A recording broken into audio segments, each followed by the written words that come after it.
Hi, this is Ian Clark of Ian Clark Golf. I just thought you might like to see this very quick video of a student we had in today where we did some work with the help of Trackman, a little bit of stuff on some plane, and then also using this training aid you can see in the one on the right, the speed trap by Eyeline Golf. You'll notice if you just run the one on the left hand side, the student had been working a lot on trying to get a little more on the inside, and as a result you could see as the backswing started the hands and the club got a little too much underplane too early. So what's quite good about the speed trap is the little block here just helped prevent the club moving too much to the inside, so you could see the club was tracing a much better angle as we got into startup.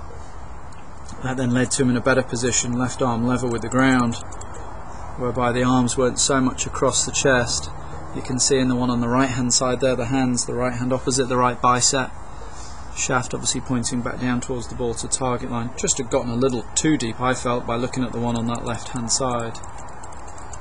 And then from that rather inside position and that rather underplaying position, you can see again, watching the one on the left hand side, how quickly the right knee was kicking out. It was trying to rotate so fast to get the golf club back out in front of him. All that actually got him to do was to get the club shaft, which at this stage rather steep.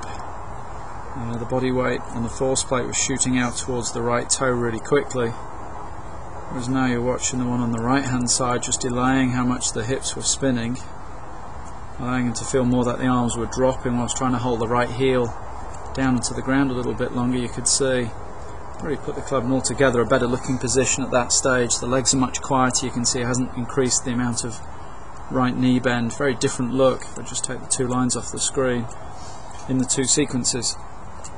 What's interesting then is by watching the one on the left side, as the right knee kept kicking out towards the target line, the right heel got up pretty high, and now the club shaft got a little too far behind the hands, whereas the one on the right side just still tracing a nice plane line. You can see now shaft parallel to the target line, the knees and the hips pretty much back to square at that point. The right heel obviously much quieter, and then quite a different look coming into impact.